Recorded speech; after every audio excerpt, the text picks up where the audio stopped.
안녕하십니까. 네, 안녕하세요.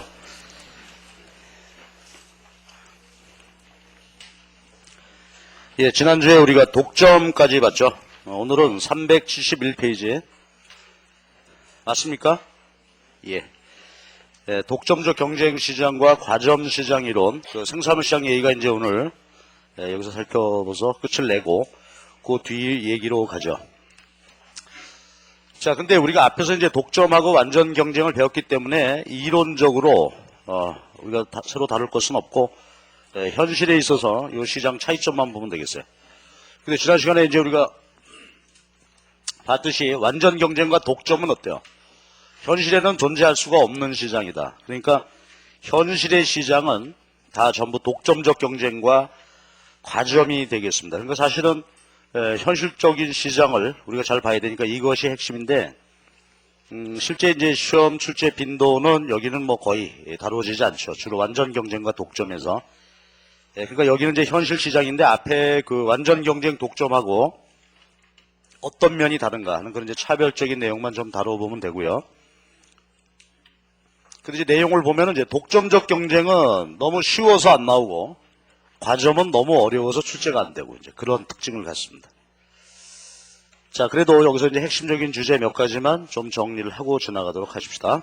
먼저 독점적 경쟁 시장입니다. 요거는 이제 그 단어에서 느낄 수 있듯이 두 가지 성격을 동시에 갖고 있는 시장입니다. 독점적 요인과 경쟁적 요인. 그러니까 요 시장은 우리가 그 특징만 잘 이해를 하면은 그 차별성, 차이점만 우리가 보시면 되겠습니다.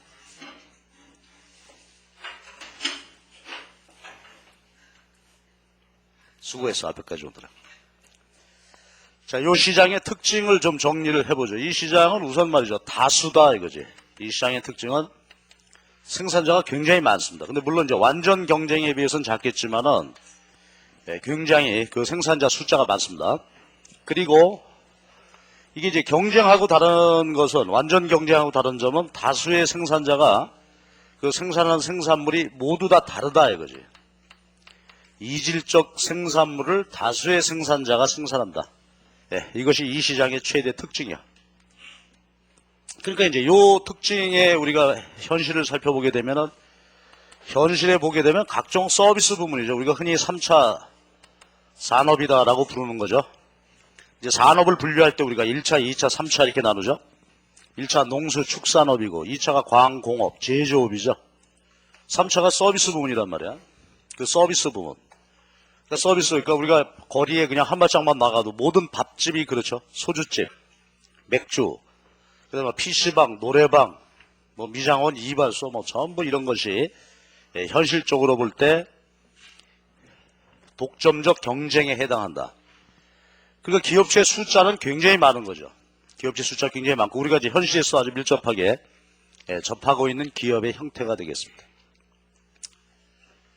자, 그러면 우리가 이제 말이죠. 요 현실의 3차 서비스 부문은 어떤 특징을 갖냐? 그건 이제 한 가지만 이해하면 되겠는데, 우리가 예를 들어서 보시면 말이죠. 우리가 앞에 밥집을 가서 점심을 먹으러 간다 하더라도 여러분이 늘 가는 집이 있죠. 단골 손님. 오늘은 점심 된장찌개 먹어야 되겠다. 그럼 그 집에 간단 말이야. 또 친구하고 만나서 소주 마셔야 되겠다 하더라도 어느 단골을 정해놓고 다니는 것이 일반적이다. 그렇죠. 가는 집을 간다 말이죠. 나는 이 집이 삼겹살이 맛있다. 그렇죠. 삼겹살 먹으러 간다면은 그 집을 간다. 그지? 그럼 우리가 거길 가는 이유가 뭐겠어요? 소비자 입장에서. 그렇죠. 그 집에서 제공하는 서비스가 내 마음에 맞는다는 거죠. 하다못해 그 집 아줌마는 외상이라도 잘 준다. 그 집의 이질성은 외상 잘 주는 집이야. 뭐 밑반찬이라도 푸짐하게 준다든지 하여튼 뭐 어떤 식으로든지 그 집이 자기 마음에 들기 때문에 단골 삼아서 그 집에 간다 이거지. 자, 그러니까 생산자 입장에서 보시면 기업 입장에서는 생산자 입장에서는 어때 이게? 그쵸? 독점력을 가지고 있는 거지. 네가 소주 마시고 싶으면 우리 집에 오지 뭐 딴 데 어디 가겠냐? 그렇죠? 기업 입장에서는 그 단골 손님에 대해서는 독점력이야. 내가 제공하는 서비스가 마음에 들어서 온다. 그러니까 우리 회사 제품에 대해서 내가 독점력을 갖는다. 근데 그 독점력은 굉장히 어떨까요? 그죠? 기업이 하나 있으면서 우리가 독점에서 봤던 것과 같은 그런 정도의 독점력은 아니겠죠. 약간의 독점력을 갖는다. 이제 이걸로 얘기가 끝이야. 자, 그럼 이제 요걸 가지고 이론적으로 우리가 이 상황을 정리해보면 우리가 지난 시간에 그런 거 배웠는데 기억 있습니까? 개별 기업이죠. 개별 기업의 수요 곡선의 기울기. 자, 굉장히 완만해. 그러니까 개별 기업 탄력도가 어때요? 크다, 작다? 탄력도가 굉장히 크다. 지난 시간에 기억납니까? 우리가 독점력, 시장 지배력이 바로 나타나는 게 뭐였어요? 탄력도였죠. 개별 기업 수의 탄력도가 크냐 작으냐가 그 생산물에 대해서 독점력을 나타내는 것이다. 그러면은 기울기가 완만할수록, 즉 탄력도가 클수록 어떻게 돼? 독점력이 작다는 얘기지. 그래서 이게 이론적인 얘기의 전부야. 그러니까 예를 들어 보시면 이렇다 이거죠. 예를 들어서 내가 지금 삼겹살집 주인인데 삼겹살 1인분에 얼마씩 받아요 요새? 보통 얼마지? 5,000원? 6,000원? 6,000원이라고 하십시다. 그러면 다른 집은 전부 6,000원 받아 1인분에. 나도 6,000원 받습니다. 근데 우리 집이 뭐 하여튼 서비스가 독특하고 이래가지고 손님을 굉장히 많이 모아갖고 있어요. 그런 면에서 내가 단골 손님을 많이 확보하고 장사도 잘 된다. 그렇지만 독점력은 약하다. 그 말은 뭐겠어요? 우리 집에 손님 많다고 해가지고 예를 들어서 1,000원 올린다. 그러면 어떻게 될까? 손님들이 죄 아우성이 나겠죠. 아주 맛이 같구만 이 집이. 똑같은 6,000원이면 뭐 그런데 좋아서 내가 이 집에 오겠지만 1,000원을 더 받아. 그렇죠? 손님 어떻게 돼? 다 떨어지겠죠. 그래서 독점적 경쟁시장의 특징은 요거 한 가지만 기억하면 되겠어요. 그렇죠? 다수의 기업이 이질적 상품을 제공한다. 따라서 손님에게 약간의 독점력을 갖는다. 그러나 그 독점력은 형편없이 약하다. 그죠? 같은 값이면 내가 이 집에 와서 소비하겠지만 가격이 오르면 딴 데로 간다. 끝이야. 그래서 이 독점적 경쟁의 경우는 말이죠. 요게 가장 중요한 특징입니다. 첫 번째가 그러니까 무수히 많은 기업들이 이질적 상품을 제공한다. 그래서 여기까지 얘기고 그 다음에 이어지는 거죠. 두 번째 특징 볼 수 있는 게 진퇴가 자유롭다. 진퇴가 자유롭다. 우리가 뭐 현실에서 볼 수 있는 거죠. 그 가게들이 보면 끊임없이 새로 생기고 문 닫고 새로 생길 때는 또 뭐 음악 틀어놓고 도우미가 한 이틀씩 난리를 치죠. 그렇게 또 생겼다가 얼마 지나면 또 문 닫고 장사 잘 안 되나 보다. 이렇게 볼 수 있단 말이지. 진퇴가 굉장히 자유롭습니다. 예, 요게 두 가지가 이 시장의 특징이 되겠습니다. 자, 그래서 요것이 이제 요 시장 분석, 요거 두 가지가 핵심이야. 나머지 것들은 거기 보면은 이제 373페이지가 요 두 가지 이제 기본적인 특징에 의해서 파생되는 얘기인데 그러다 보니까 가격 경쟁을 할 수 없죠. 왜 그러냐면 삼겹살집 주인이 말이지 똑같은 6,000원 받고 우리 집엔 손님이 없어. 그러니까 이거 안 되겠다. 내가 가격을 낮춰봐야 되겠다. 가격을 낮추면 어떻게 될까? 그러면 온 동네에 욕 패대기를 얻어먹겠죠. 그러면서 다른 집들도 역시 어떻게 견딜 수 없으니까 가격을 낮출 거야. 그러니까 내가 가격을 내려서 손님을 유치하겠다 하는 것은 그건 허망한 망상이죠. 나만 내리나? 그렇죠. 다른 기업들도 다 따라 내리고 하기 때문에 가격으로 경쟁할 수는 없습니다. 그럼 뭘로 승부해야 돼? 서비스로, 질로 승부해야지. 그렇지? 가격으로 경쟁할 수는 없어. 그러다 보니까 이제 가격 경쟁할 수 없으니까 아주 치열한 비가격 경쟁이 나타나겠죠. 가격이 아닌 걸로 경쟁한단 말이야. 그게 이제 품질 경쟁이죠. 광고 같은 거. 자, 이런 것들이 이 시장의 중요한 특징이 되겠습니다. 그래서 두 가지만 잘 이해하시면 되겠어요. 자, 그럼 이것도 이제 장단기 균형 분석으로 가는데 단기 균형 봅시다. 374페이지. 요게 단기요. 그림 13-1 단기의 독점적 경쟁 기업의 균형인데 결론은 말이야. 독점 단기 균형하고 모든 것이 같습니다. 독점 단기와 똑같아. 그렇죠. 거기 비용 곡선 단기 비용 함수로부터 나온 거 주어져 있죠. 수요 곡선 우하향 하고 있죠. 근데 이제 수요 곡선은 기업에게는 평균 수익 곡선이고 우하향 하니까 MR 곡선 그 아래에서 우하향 하고 있고 이게 독점하고 똑같은 모든 분석 결과 독점하고 똑같습니다. 다만 차이는 뭐만 차이가 있다고. 예, 독점력이 약하기 때문에 수요 곡선의 기울기가 대단히 완만하다. 그죠? 그러나 본질은 분명히 우하향하고 있는 것은 사실이야. 수평선은 아님에 분명해. 따라서 우하향 MR이 밑에 있게 됩니다. 그래서 단계는 모든 것이 닿고 수요 곡선의 기울기가 완만하다. 독점력이 미약하다. 하는 것만 이해하면 되겠어요. 자, 그 다음에 이제 장기균형인데요. 장기균형 아이디어 한번 생각해 보십시다. 장기균형, 요거는 뭐 간단히 보면 되겠는데,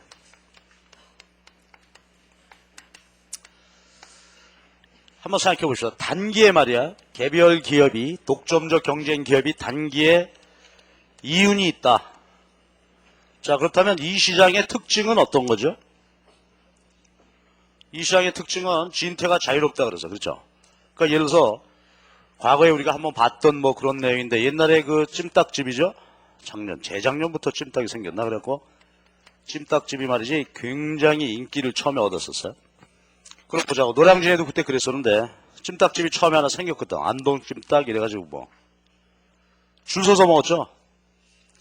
그 당시에 저도 말이죠. 우리 여기 학원 여직원분들하고 말이지 찜닭 한번 먹으러 가봅시다.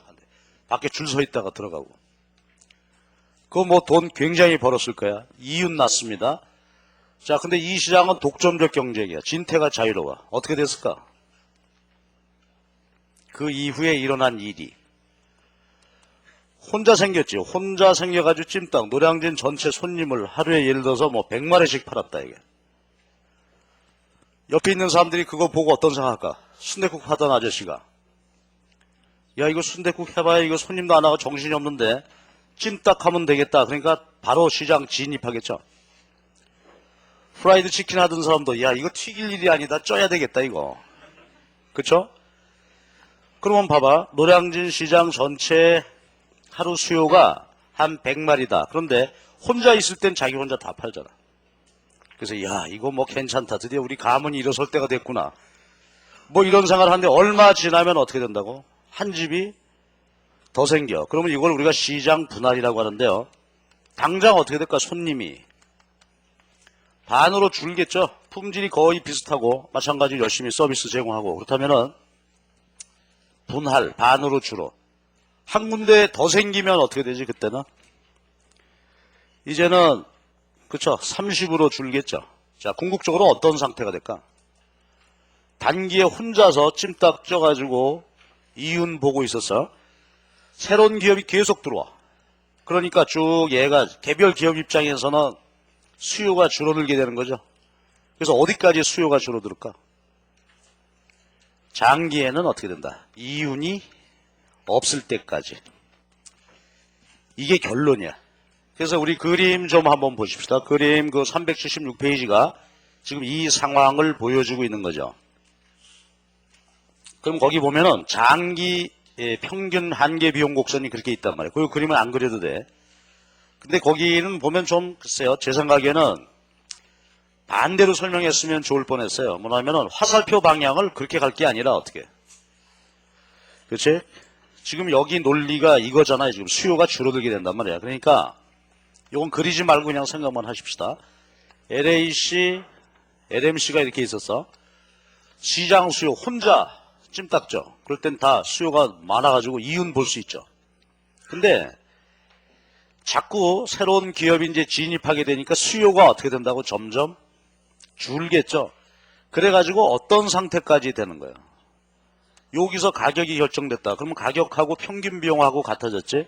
그래서 어떻게 돼? 이윤이 없는 상태로 간다. 그러니까 수요가 충분히 해서 이렇게 이윤을 보다가 화살표가 왼쪽으로 이동하는 걸로 시장 수요가 줄어드는 걸로 그렇게 이해하는 것이 옳겠습니다. 자, 그래서요. 이런 상태가 된단 말이죠. 새로운 기업이 계속 들어와. 실제로 그랬어요. 그래서 보면 신한은행 뒤쪽에 찜닭집 하나 더 생겼고 저 위에 더 생겼거든. 이윤이 없는 상태가 됐겠죠. 뭐. 그러다가 이제 별 재미가 없으니까 찜닭 한 집이 문을 닫았죠. 그 전에 한 마리 3만 원 받아서 3만 원. 지금 지난번에 가보니까 15,000원 받던데. 옛날에 그걸 한 마리 3만 원 주고 먹은 걸 생각하면 가슴이 아프죠. 그래서 이렇게 수요가 줄고 가격이 내리고 해가지고 이윤이 없는 상태가 돼. 예, 그 상황을 정확하게 그림으로 표현한 게 그림 13-3 그림이죠. 그 그림 한번 봐주세요.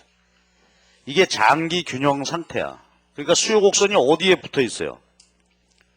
평균 비용선하고 붙어 있는 상태에서 균형이 일어난다 이겁니다. 그러니까 조금 전에 봤듯이 이 경우는 장기에 가격하고 평균 비용하고 같으니까 이윤이 없죠? 이게 장기 균형 상태입니다.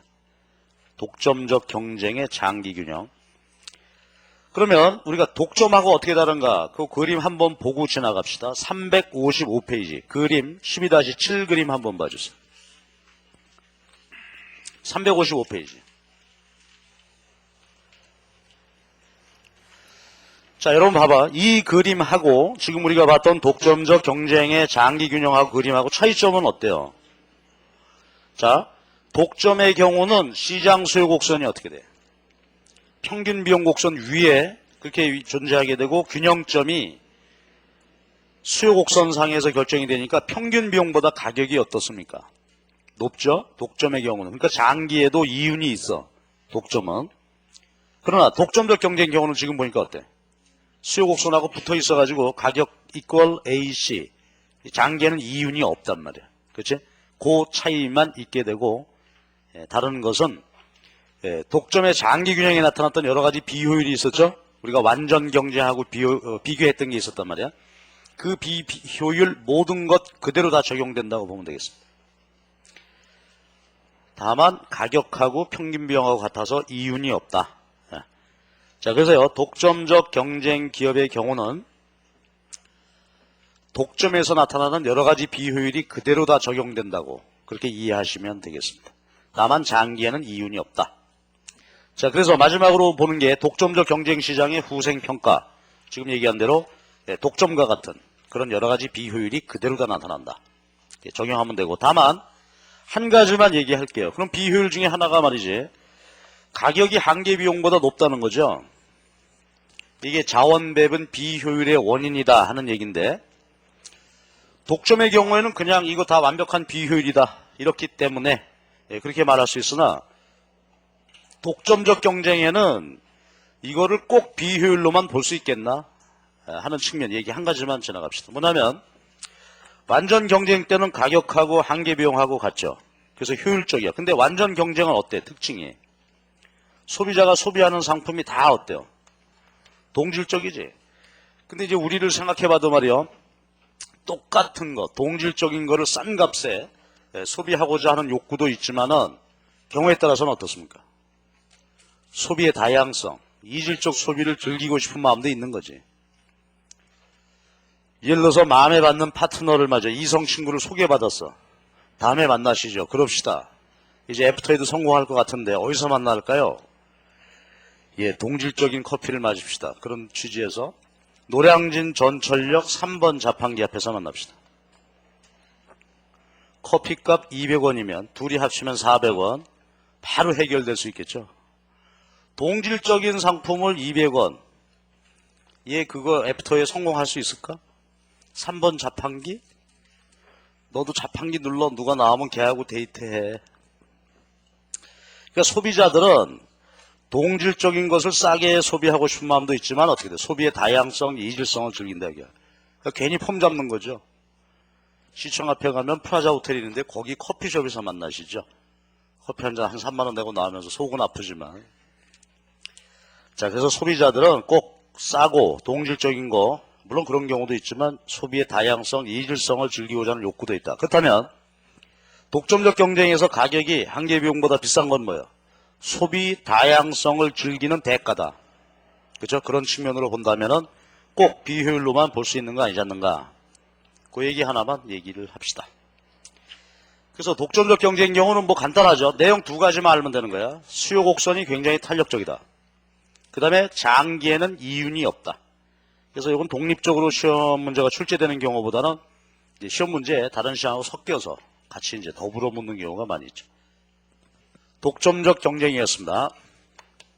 자, 그 다음에 이제 두 번째가 과점으로 가. 과점.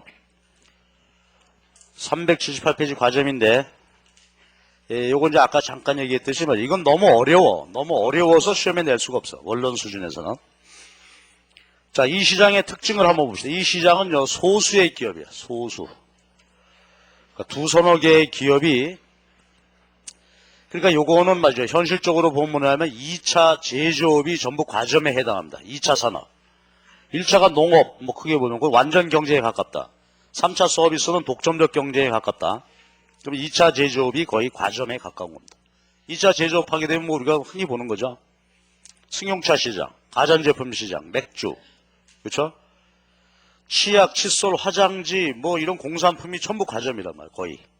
그러니까 독과점 이렇게 보면 돼요. 그러니까 그 성격은 독과점입니다. 독과점. 그러니까 독점의 성격을 장단기 그대로 갖는다고 보면 돼요. 사실은 본질적으로는. 자, 그런데 이 과점 시장은 소수의 기업이란 말이에요. 2개 기업이나 3개 기업이나. 그리고 또 그 생산물이 뭐냐. 그게 소비재냐 자본재냐. 내구 소비재냐 비내구 소비재냐. 그렇지? 그런 것에 따라서도 달라지게 되고요. 그래서 이 과점 시장은 말이죠. 우리가 지금까지 봤던 대로 단기에는 어떤 식으로 균형, 장기에는 어떤 균형이다. 이게 불가능하다 이거예요. 그렇죠? 기업이 2개일 때 달라요. 3개일 때 다르겠지. 그래서 과점은 일반 이론이 없어. 단기, 장기에 어떤 식으로 균형이 일어난다. 이렇게 한꺼번에 묶어서 말을 할 수가 없다 이거예요. 그러니까 우리로서는 참 잘 됐죠? 이론이 없다니까 공부 안 하면 되는 거야. 그러면 이제 경제학에서는 어떻게 하냐? 이거 굉장히 중요하잖아. 제일 중요하죠, 이게. 그래서 경제학과에서는 요거를 산업조직론 해가지고 배운다. 산업조직론 해가지고 주로 과점, 그 다음에 독점적 경쟁에 관한 분석을 하게 되죠. 그러니까 이게 사례 연구를 할 수밖에 없어요. 그러니까 한국 맥주 시장에 관한 연구다. 자동차 시장에 관한 분석. 예, 그런 식으로 케이스 스터디 하게 됩니다. 대단히 어렵습니다, 내용이. 그래서 우리가 뭐 거기까지 우리가 원론에서 갈 수는 없는 거고, 여기서는 이제 그런 특징이 있는 거. 그래서 과점과 관련된 몇 가지 얘기만 좀 하고 지나가면 되겠어요. 여기서는 뭐 크게 복잡할 건 없습니다.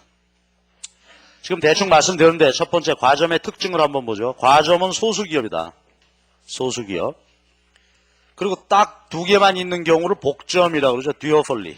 복점이라고 하는데 그건 뭐 진짜 너무 특수한 경우고, 그래서 소수의 기업이 생산하는 경우를 과점, 독과점 이렇게 이제 보시면 되겠습니다. 그래서 이제 과점의 특징 몇 가지를 쭉 했는데 그 교재대로 그냥 눈으로 보고 지나갑시다. 첫 번째가 기업의 상호 의존성이 높다. 그렇죠? 소수의 기업이다 보니까 상대방 행동을 끊임없이 주시해야 되죠. 그리고 상대방 행동에 따라서 내가 대응해 주어야 되겠어요. 둘째, 379페이지 중간쯤 보면 둘째가 소수의 기업이고 상호 의존성이 높다 보니까 가격 경직성, 가격 경쟁할 수 없습니다. 이것도 마찬가지야. 독점적 경쟁과 마찬가지. 이건 좀 이따 자세히 보죠. 가격을 움직일 수가 없어. 상대방 기업들이 그걸 가만 놔두질 않기 때문에 내가 쉽게 가격을 움직일 수가 없습니다. 그러다 보니까 이제 어떻게 돼? 이것도 비가격 경쟁이죠. 그러니까 우리가 대표적으로 보는 게 광고와 제품 차별 경쟁입니다. 광고 징그럽게 보잖아. 그렇죠? 신문의 대형 광고는 전부 과점기업 광고입니다. 9시 뉴스에 붙는 거 전부 과점기업이지. 광고 경쟁이 있고, 또 하나가 제품 차별. 모델을 끊임없이 바꾸죠. 뭐 세탁기 하나도 말이죠. 1년 이상 안 간단 말이에요. 새로운 모델을 해놔. 우리가 아는 게 보면 뭐 빨래방맹이 세탁기다, 공기방울이다, 삶는다. 그렇죠? 그리고 쭉 가다가 최근에 나와서 히트 상품은 통돌이. 네 건 도냐 내 건 도는데. 안 도는 세탁기 가진 아줌마들은 돌죠. 그 멀쩡한 거 버리고 도는 세탁기를 산단 말이에요. 그러니까 제품을 새로운 모델을 계속해서 이제 개발해내야 되죠. 자, 그러한 이제 그 비가격 경쟁, 광고 그런 것들. 그 다음에 또 요즘 보게 되면 그 애프터 서비스 경쟁이 있죠. AS. 특히 가전제품 같은 거 뭐 신고 한 30분 안에 못 가면은 뭐 어쩌고 합니다. 이제 그런 경쟁을 열심히 할 수밖에 없고. 그 다음에 세 번째 특징은, 그러다 보니까 봐봐요. 가격을 변화시켜야 될 요인이 있어요. 공동으로. 그럼에도 불구하고 혼자 움직일 수가 없단 말이에요. 그리고 그러다 보니까 무리하게 광고하죠. 제품 차별 광고, 경쟁해야 되지. 이러다 보니까 답답하단 말이에요. 담합하고 싶어. 소수의 기업이 모여서 얘기해보자. 얘기하자. 모여서. 그치? 모여서 얘기해보자. 야, 우리 같이 가격 인상 요인이 생겼는데 서로 눈치 보느라고 이거 못 올리고 있잖냐. 같이 좀 올려보자. 그쵸? 이렇게 얘기해 볼 수 있겠죠. 그래서 모여서 얘기해봐서 아주 잘 합의가 됐어요. 그래서 그것이 계약으로 발전한다? 그럼 그게 그 밑에 있는 게 기업연합 카르텔이죠. 카르텔. 물론 불법 행동입니다. 그렇긴 하지만 담합해서 카르텔까지 발전시키고자 하는 게 또 바램이 되겠죠. 광고도 같은 거 그렇잖아요. 광고도. 너무 무리하게 맥주 광고 같은 것은 그 광고 때문에 맥주 회사가 이익을 못 내. 광고 때문에. 소비자들은 그만큼 어떻게 됐다. 광고 비용을 또 안고 소비하는 거고.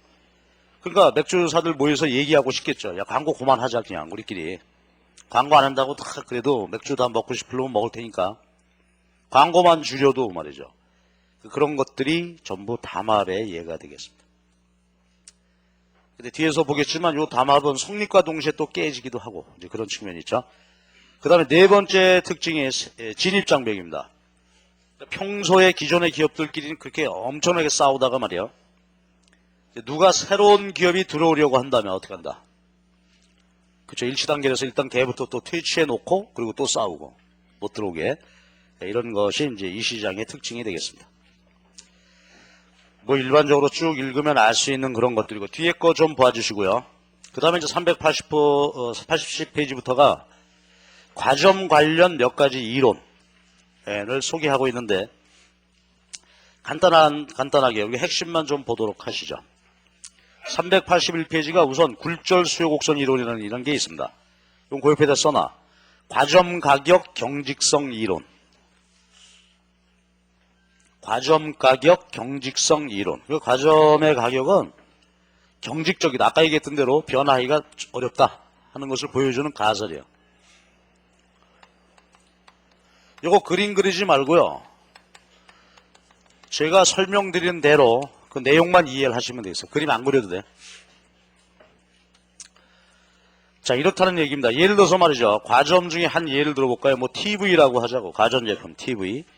근데 50만 원에 동질적인 TV를 생산하고 있다. 과점업체들이. 그게 얼마를 팔고 있어? 지금 현재 상태입니다. 현재 가격과 현재 판매량. 그런데 이 기업이 지금 현재 이 기업이 어떤 이런 상황이다라고 했을 때 이 기업 제품에 대한 수요 곡선은 우하향하는 직선이 아니라 이렇게 굴절되어 있다는 겁니다. 현재 점에서. 아이디어는 간단한데 자, 이런 거 이제 한번 생각해 봅시다. 여러분하고 나하고 과점 경쟁자라고 한번 가정해 봐봐. 내가 가격을 올리면 여러분들은 어찌 하겠습니까? 내가 가격을 올려. 그럼 여러분도 과점 사장인데 어떻게 하시겠어요?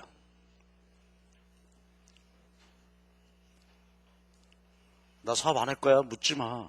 그런 표정인데 한번 생각해 봐. 어떻게 될 거라고? 여러분 올리겠어 내리겠어? 가만히 있겠어? 내려? 모르겠어? 아니 화내지 말고 그냥 한번 얘기해봐. 내가 올리면 여러분들은 과점 경쟁업체인데 올리겠어요? 내리겠어요? 그만이 가냥이 있겠어? 모르겠어 이거를? 모르겠으면 사업은 절대로 하면 안 되겠죠? 그러니까 시험 공부 꼭 해서 붙어야 되지 시험에. 가만히 있겠지. 상식이지 뭐. 왜 그래? 이렇게 했는데 가격을 올리게 되면 수요량이 어떻게 됩니까? 그거 분명히 줄게 돼 있죠. 제가 가격을 올리면 우리 제품은 가격은 올림에 따라서 수요량이 줄어들 거란 말이에요. 그러니까 여러분은 가만히 있어. 그러면서 어떻게 돼? 내 손님, 그렇죠? A라는 회사가 가격을 올려서 줄어드는 수요량을 그대로 자기 걸로 가져가려고 하겠죠. 그러니까 가격을 안 올리고 그대로 버틴단 말이에요. 그럼 봐봐. 그러면 A 회사 입장에서는 가격을 올리면 다른 기업은 가격을 안 올려. 그러니까 수요량이 어떻게 되겠어요? 대폭 줄겠죠.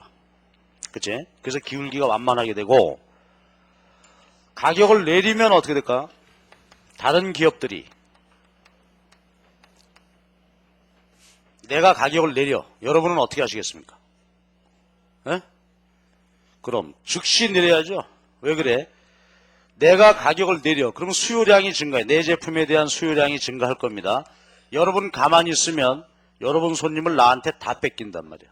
그러니까 여러분도 어떻게 돼? 같이 내릴 수밖에 없죠.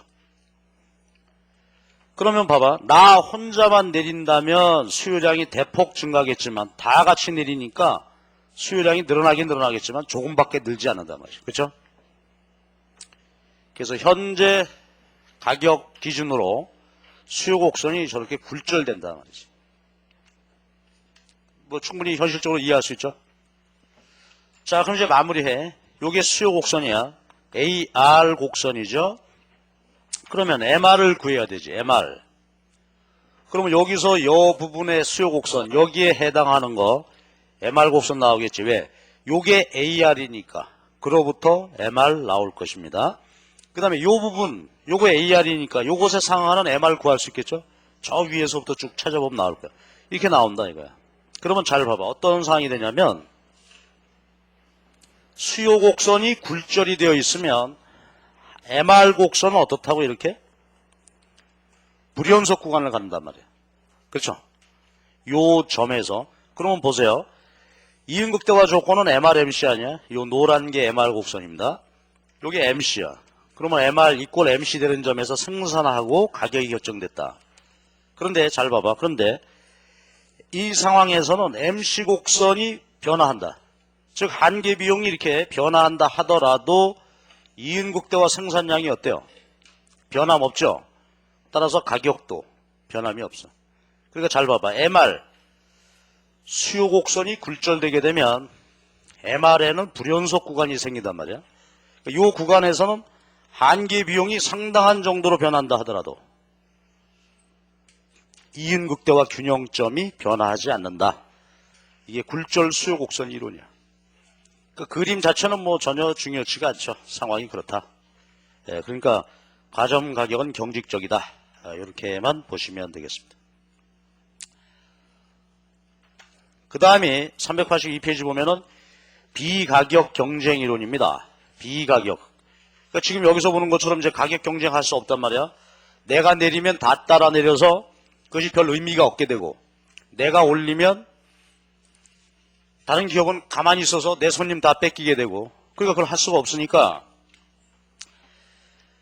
가격을 가지고서 싸움할 수는 없어. 그래서 나오는 것이 그 다음 페이지가 비가격 경쟁 이론이다 이거죠. 예, 거기 아까도 이제 간단히는 얘기했습니다만 조금 보시면 거기 이제 나오는 크게 보면 차별화 경쟁이죠. 그 다음 두 번째가 오른쪽 페이지 보면 광고 경쟁.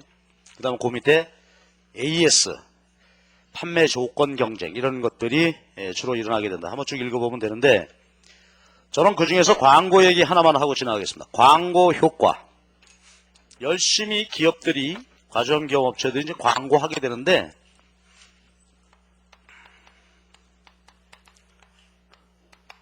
여러분이 광고하는 기업의 심정을 한번 헤아려 보시죠.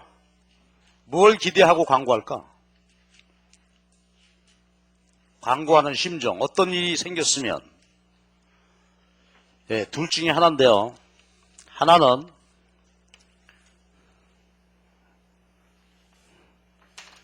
이런 일이 생겼으면 이거 무슨 소리지? 광고를 보고 모든 소비자들이 감명을 받아서 어떻게 됐다? 이 회사 제품 진짜 좋은가 보다. 이거 사야 되겠다. 그치?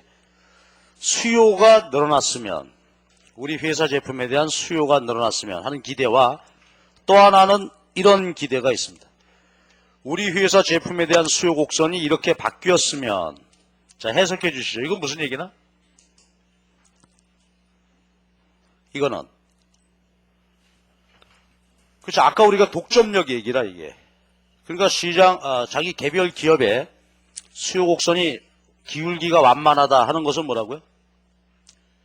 가격을 조금만 올려도 손님 다 도망간다. 그러니까 독점력이 약하다. 파랗다고 하는 것은 가격을 올려도 별로 줄지 않는다. 그러니까 이게 뭐예요? 독점력이 커진다. 지배력이 커진다 하는 얘기지. 그래서 한마디 광고 효과는 두 가지인데 수요 증대와 시장 지배력 강화, 독점력 강화 이 두 가지를 목적으로 해서 광고를 한단 말이죠. 그러니까 이건 이제 뭐 쉽게 해가지고 광고를 하여튼 끊임없이 해가지고 우리 소비자로 하여금 어떻게 돼? 완전히 자기 제품의 세뇌 교육을 받아라 이거죠.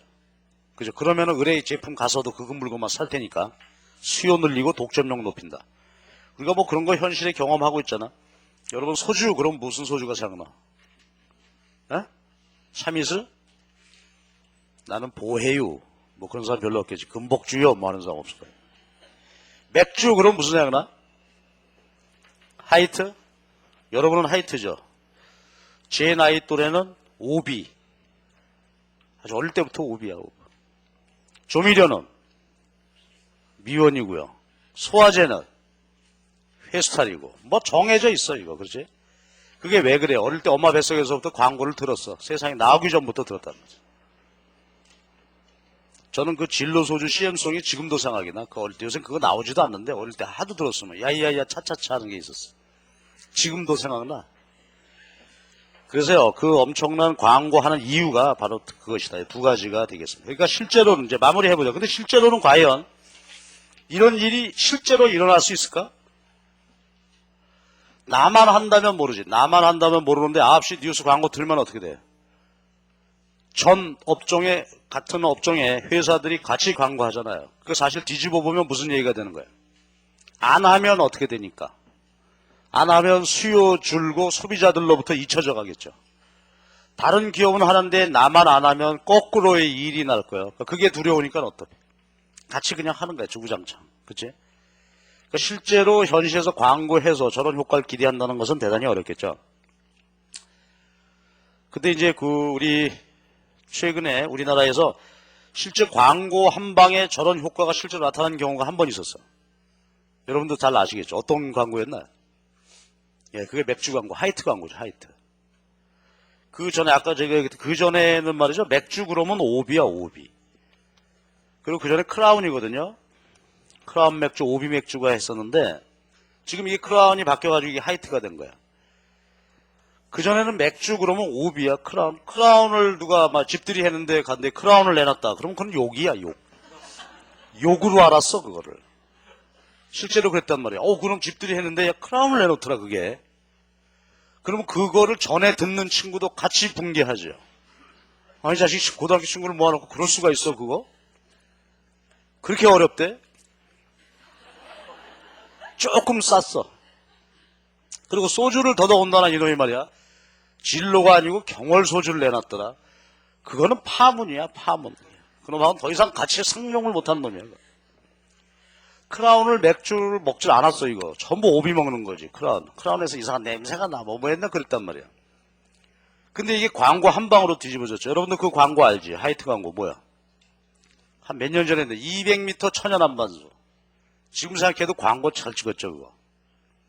물이 쭉 올라오면서 그 사운드 뻥 터지면서 맥주 마시고 싶어? 갑자기? 그 광고가 굉장히 빅 히트죠 뭐.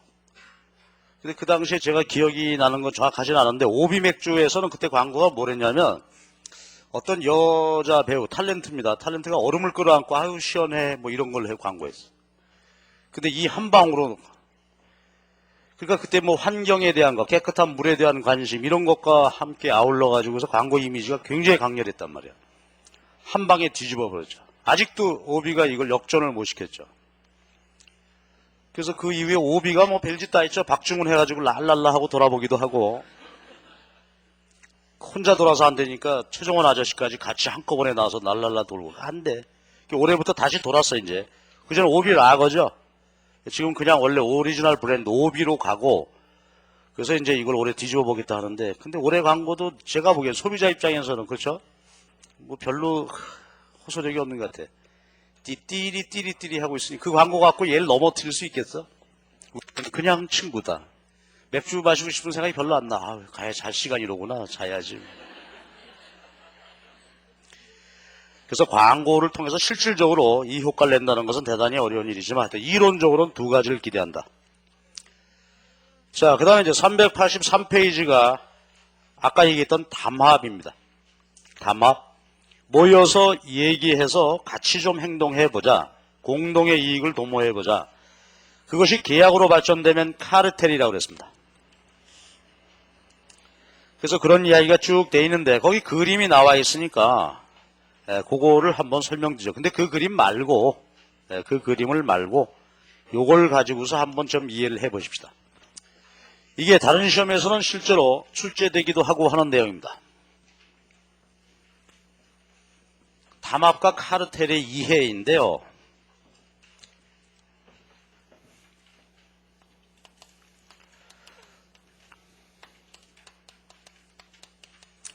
자, 이렇게 한번 보십시다. 예를 들어서 맥주 두 개 회사 얘기를 한번 해보자고. 오비와 하이트가 이거 못 살겠다. 호프값이 오르고 이래가지고 맥주 가격을 올려야 되겠는데 상대방 눈치 보느라고 못 올리고, 광고도 좀 그만했으면 좋겠는데 말이죠. 상대방 광고하니 내가 안 할 수도 없고, 모여서 얘기 한번 해봅시다. 만나보니까 의외로 말이죠. 서로 아주 호흡이 잘 맞았어. 자, 그러면 야, 이제부터 우리 둘이 이렇게 무한 경쟁할 것이 아니라 한번 카르텔을 해봅시다. 기업 연합, 같이 행동해서 이익을 서로 한번 높여봅시다. 자, 그 카르텔입니다. 자, 그러면 카르텔에 대해서 아이디어를 조금만 한번 봅시다. 이게 예를 들어서 오비 맥주 회사의 한계 비용 곡선이야.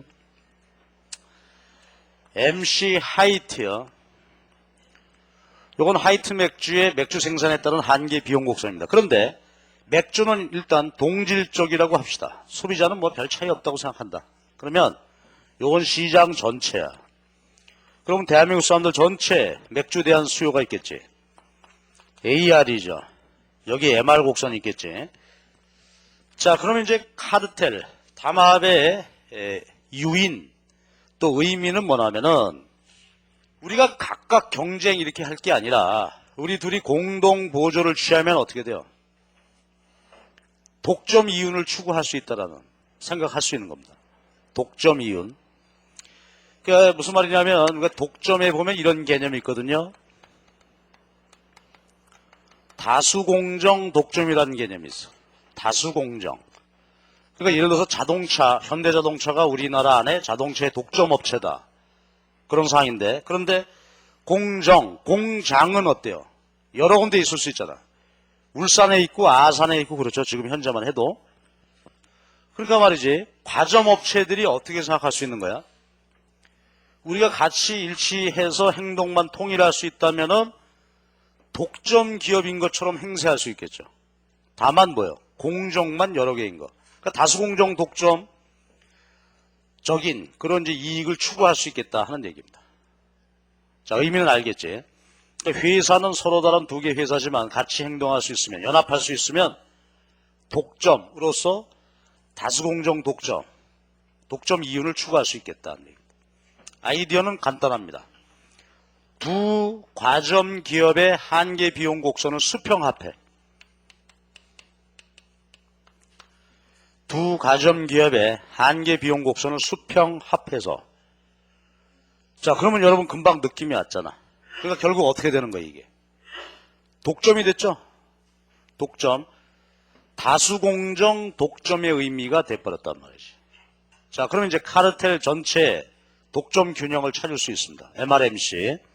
여기서 전체 카르텔 생산하고 가격은 이 가격을 받고, 그러면 이게 바로 뭐예요? 독점 균형하고 똑같아졌지. 독점 이윤을 누릴 수 있게 된다고요. 그래서 이게 두 개 한꺼번에 하죠. 뭐 다수공정, 독점, 카르텔 똑같은 분석 도구, 똑같이 이렇게 분석하면 되겠어.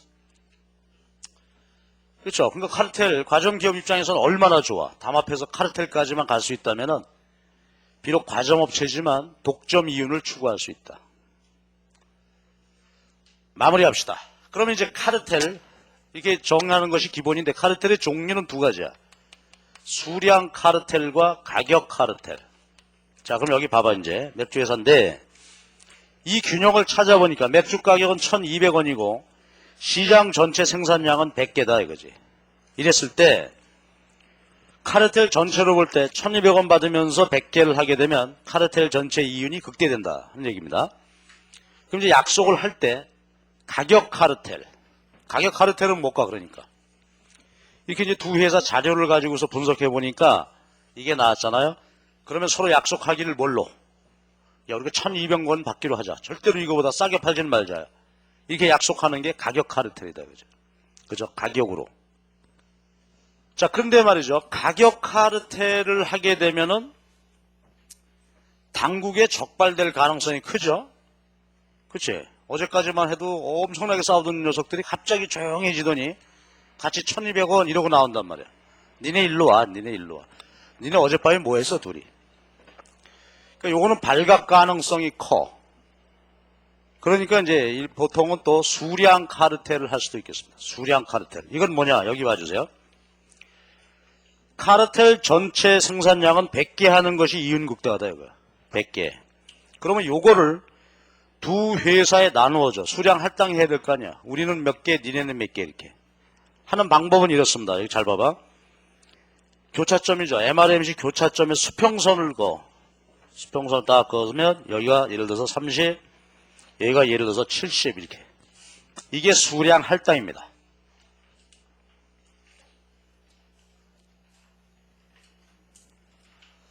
자, 그러면 됐죠? 그러면 수량 카르텔은 뭘까? 서로 약속하기를 가격 카르텔 하게 되면 발각될 가능성이 커. 그러니까 야, 우리가 지금 따지니까 이렇게 되지 않았냐? 그래. 우리는 70개, 꼭 70개만 생산할 테니까 니네는 꼭 30개 해라. 알았다. 그래, 우리가 꼭 30개만 할 테니까 너도 꼭 70개만 생산해라. 해.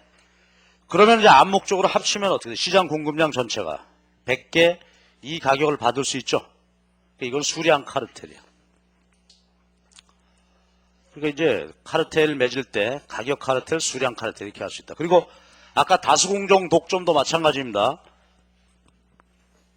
이것도 그러니까 이걸 갖다가 A 공정, B 공정 이렇게 넣는다면 두 공정의 한계 비용선을 수평합해서 기업 전체의 균형을 구하고 공정별 생산량을 결정한다. 이렇게 보면 되겠지. 이제 마지막 하나만 정리합시다. 그러면 이윤극대화 조건 이것이 뭘 의미하냐? 이걸 한번 생각해보자 말이야. 이거는 잘 보세요. 지금 요 높이는 MR이죠. MC죠. 서로 같다는 얘기인데 그럼 이건 뭘 얘기하냐면 이퀄 MC OB라는 얘기 되겠지. 이퀄 요건 뭐예요? MC 하이트 얘기 되겠지.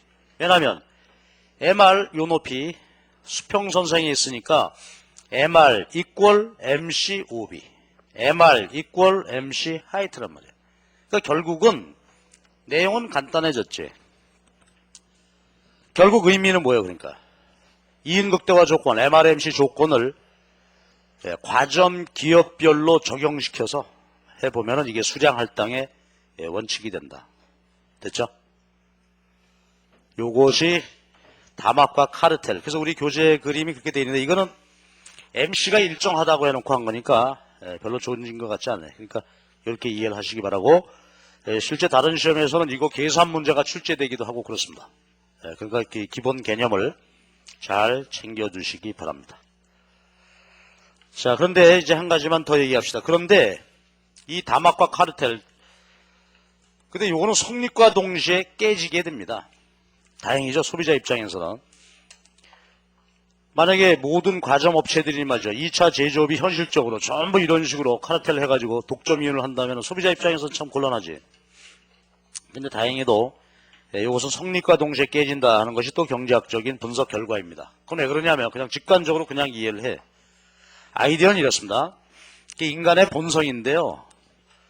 우리가 자본주의에서 할 때 어떻게 된다고? 모든 경제 주체들은 다 뭐야? 제약하에서 여긴 생산자니까 이윤극대화한다 말. 즉 뭐야? 사익이죠. 사익 극대화를 추구하는 존재들이다. 이렇게 가정했는데 실제로 그렇더라. 인간이. 자본주의 인간형이라는 것은 실제가 그렇더라 하는 얘기입니다. 자, 무슨 얘기냐면 가격 카르텔을 맺었어. 가격 카르텔을 1200원만 받기로 하자 약속해놓고 돌아서면 어떤 짓 한다는 거예요. 상대방은 1200원 받으리라는 전제하에서 이윤 극대화를 새로 유축을 한단 말이야. 그러니까 약속 지키는 것을 극대화하겠다는 것이 아니라 뭐야? 신의는 깨져도 좋아. 약속은 깨져도 좋아. 나의 이윤 극대화야. 그러니까 1200원보다 가격을 어떻게 하겠습니까? 낮춘단 말이야. 두 기업이 서로 그런 짓을 해.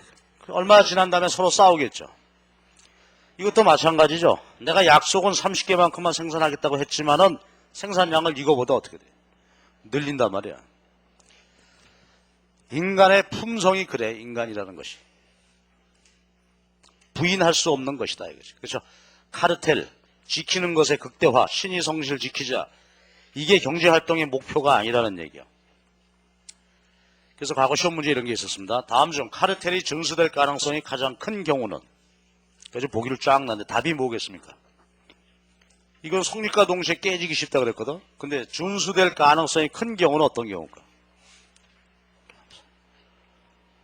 정답은요, 보복 가능성이 높을 때. 재밌지? 보복 가능성이 높다. 그게 무슨 소리야? 서로 약속해놓고 만약에 이거 먼저 깨는 놈은 맞아. 하여튼 3족을 면하기로 하자. 이거 먼저 깨는 놈은 하여튼 주식을 상대방한테 다 주기로 하자. 그렇죠? 그래가지고 보복을 아니면 킬러를 미리 고용해놓고 둘 중에 하나가 한 놈 바로 너 총 방아쇠 땡겨. 보복 가능성이 높으면 좀 지키지 않겠냐. 그게 정답이었습니다. 정답. 그러니까 그것이 이제 얘기는 성립과 동시에 깨진다는 얘기지. 근데 이건 아무리 계약 보복 가능성을 높여놔도 소용이 없어. 왜냐하면 이건 불법 계약입니다. 그렇죠? 그럼 불법 계약했다는 것이 밝혀지면은 서로 잡혀야 가니까 누구한테 하소연도 못하는 거죠. 성립과 동시에 깨지는 것이다. 자, 그 다음에 이제 386페이지로 갑시다. 그 다음에 얘기는 뭐냐면 기업 선도 이론이 있는데요. 선도 기업 이론. 요거는 과점 가격이 꼭 경직적인 것만도 아니다. 변화할 수도 있다. 그러니까 여기는 선도 기업, 그러니까 리더가 나오죠. 리더가 가격을 올리면 아까는 안 올린다고 그랬는데 어떻다고? 따라서 간다. 이거죠. 왜? 그거 어깨 동일한 형편이니까. 리더가 하면 나머지 팔로우, 추종 기업들은 따라간다. 그러기 때문에 그렇게 경직적인 것만도 아니다. 한번 읽어주시고. 그 다음에 이제 기타 얘기가 하나 나와 있는데요. 거기 보면 기타 쭉 읽어보고 우리가 한 가지만 얘기하고 갈게요. 387페이지 봐봐. 13-3식인데 식을 한번 봐주십시오. 그건 무슨 소리입니까? 생산자들이 이런 식으로 가격을 결정한대. 그러니까 거기 보면 AC 1 플러스 M, M은 마진이죠. 또는 마크업 레이트 이렇게 말하기도 하고 마크업 할증률입니다. 그러니까 여러분 어떻게 한다고? 일반적으로 생산자들은 가격을 어떻게 매겨? 그죠? 평균 비용에다가 일정 마진 붙여서 가격을 매긴다. 이거를 그 밑에 있는 대로 비용 할증 가격 설정 모형이다 이래. 비용 할증 가격 설정 모형. 풀 코스트 또는 마크업 프라이스. 현실의 가격은 다 이렇게 결정돼 사실은. 그렇죠? 백화점 가면 맨 정가가 붙어 있잖아. 책방 가게 되면 맨 정가 있죠. 그러니까 현실의 가격은 이렇게 결정된다. 그럼 이건 이제 무슨 얘기냐 하면 우리가 지금까지 분석, 수요, 공급, 비용 곡선을 해놓고 말이죠. 공급 곡선 도출해서 한다. 실제 기업이 그렇게 하는 기업이 없다 이거지. 그치? 정보가 그렇게 없죠. 우리 회사의 생산함수, 비용함수를 어떻게 알아? 그림 못 그려. 대기업 정도 되면 할 수 있지만 중소기업은 자기 회사의 생산함수조차도 잘 모르면서 하고 있는 거야. 그렇죠? 현실이. 그래서 이제 영국의 경제학자들이 말이죠. 영국의 중소기업가들에게 설문조사했다는 거예요. 그럼 당신네 생산함수, 비용함수 이런 것도 모르면서 어떻게 가격 매기고 있냐? 그랬더니 이게 답이더라 이거지. 뭐 현실에 포함. 우리가 사업을 해도 이렇게 하겠죠? 아무리 자료가 없어도 평균 비용 얼마 들어갔다는 건 알 거란 말이야. 거기다가 일정한 정도 할인율. 그래서 이것이 풀 코스트. 그리고 현실의 가격은 사실은 전부 풀 코스트. 이런 식으로 매겨지는 것이 일반적이다. 그거 용어 하나만 보고 갑시다. 자, 그 다음에가 이제 387페이지가 얘기가 과점과 관련돼서 게임 이론입니다. 실질적으로 우리가 이제 볼 마지막 이론적인 주제인데 게임 이론. 근데 이 부분은 잠깐 끊었다가 얘기가 좀 내용이 조금 길어질 수 있으니까 그렇게 보도록 합시다.